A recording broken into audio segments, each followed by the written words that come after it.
আবারও চলে আসলাম সেই ভাইরাল দোকানে, সেই ভাইরাল খাবার খেতে, অর্থাৎ পোড়া রুটি এবং মালাই চা। তো আজকে এই খাবারের পাশাপাশি আমরা এখানে অন্যান্য খাবারগুলো ট্রাই করব আর এখানকার কিছু ইন্টারেস্টিং বিষয় তুলে ধরার চেষ্টা করব, তাই ভিডিওর সাথেই থাকুন। এর আগে যখন আমি কুষ্টিয়ার পোড়া রুটি আর মালাই চা নিয়ে ভিডিও বানিয়েছিলাম, সেটা দেখে ফেলেছিল প্রায় 1,25,000 মানুষ। তো গত ভিডিওতে যারা সাপোর্ট করেছিলেন তাদেরকে অসংখ্য ধন্যবাদ। তো আজকে সাথে আছে আমার বন্ধু ফয়সাল, যে এই খাবারটা প্রথমবারের মতো ট্রাই করবে। আপনারা যারা প্রথমবারের মতো এই খাবারটি ট্রাই করেছিলেন, আপনাদেরকে কেমন লাগছিল অবশ্যই কমেন্টে জানাবেন। তো কুষ্টিয়ার এই বিখ্যাত খাবারটি কিন্তু দিনাজপুরে প্রথমবারের মতো নিয়ে আসেন বিএফসি, অর্থাৎ বীরগঞ্জ ফুড কর্নার। এরপর থেকে কুষ্টিয়ার এই খাবারটি দিনাজপুরের বীরগঞ্জেও ব্যাপক জনপ্রিয়তা লাভ করে। তো চলুন দেখে আসি এই খাবারটি কিভাবে তৈরি হয়।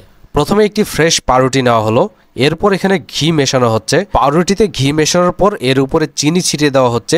চিনি এই রুটিটিকে ভালোভাবে পুড়তে সাহায্য করবে। এরপর এই রুটিটি ডিরেক্ট আগুনের উপর দেওয়া হলো, আর এভাবে কিছুক্ষণ থাকার পর আমাদের পোড়া রুটি মালাই চায়ের সাথে খাওয়ার জন্য একদম প্রস্তুত। চলুন এরপর দেখে আসি মালাই চা কিভাবে তৈরি হয়। তো মালাই চা তৈরির জন্য মামা গ্লাসগুলোকে সুন্দরভাবে সাজিয়ে নিল এবং প্রত্যেকটি গ্লাসে চিনি দিয়ে দিলেন। এরপর প্রত্যেকটি গ্লাসে চা পাতির লিকার দিয়ে দিচ্ছেন। আর চা তৈরির এই প্রসেসিংটা দেখতে কিন্তু সবচেয়ে বেশি সুন্দর লাগে। তো এ পর্যায়ে মামা এবার সবগুলো আইটেম মিক্স করে নিচ্ছেন মামার বিশেষ যন্ত্র দিয়ে। আর এই যন্ত্রটি নাকি খুবই স্পেশাল, যেটি মামা জাপান থেকে নিয়ে এসেছেন বলে আমাদেরকে বলেছেন। তো এবার মালাই চা তৈরির একদম শেষ পর্যায়ে, অর্থাৎ চায়ের মধ্যে দুধ এবং মালাই দেওয়া হচ্ছে। তো মামা এই কাজটি অনেক সাবধানতার সাথে করে থাকেন। তো এই দোকানটিতে মালাই চায়ের এত ডিমান্ড, এখন কেবল 8:30 বাজে আর দেখুন চা একদম শেষের পথে। তো অবশেষে মালাই চা এবং পোড়া রুটি আমাদের হাতে চলে আসলো। তো আমি যেহেতু এর আগেও এখানে খেয়েছি এবং আপনারা যারা খেয়েছেন তারাও জানেন এখানকার মালাই চা এবং পোড়া রুটি কত মজাদার। যেহেতু ফয়সাল এটা প্রথমবার ট্রাই করতেছে, তো চলুন তার কাছ থেকে শুনি তার এটা কেমন লাগলো। কেমন লাগলো মামা? হ্যাঁ, অনেক ভালো আছে। ভালো আছে। শেষ কেমন লাগলো?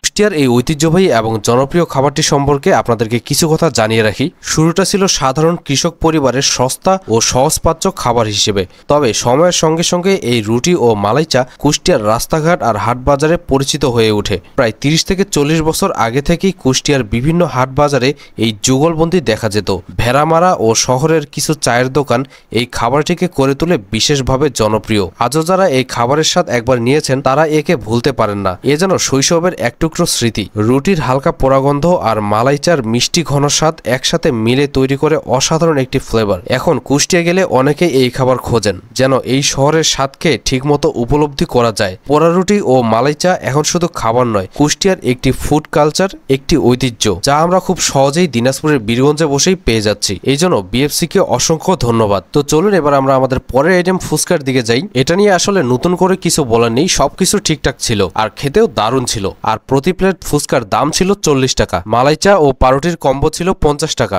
সকাল 11টা থেকে শুরু করে রাত 11টা পর্যন্ত খোলা থাকে এই দোকানটি। আর এই দোকানটির লোকেশন হলো বীরগঞ্জ উপজেলা রোড, বীরগঞ্জ, দিনাজপুর। আপনাদের সুবিধার্থে আমি এই দোকানের পেজের লিঙ্ক কমেন্টে দিয়ে দিব। তো এই ছিল আজকের ভিডিও। ভিডিওটি ভালো লাগে থাকলে ভিডিওতে একটি লাইক দিয়ে দিন এবং ভিডিওটি শেয়ার করে দিন আপনাদের বন্ধুদের সাথে, এবং চ্যানেলে নতুন হলে চ্যানেলটি সাবস্ক্রাইব করুন। আজকের মতো এ পর্যন্তই, দেখা হচ্ছে ইনশাআল্লাহ পরের ভিডিওতে। ততক্ষণ পর্যন্ত সবাই ভালো থাকুন, সুস্থ থাকুন, আল্লাহ হাফিজ।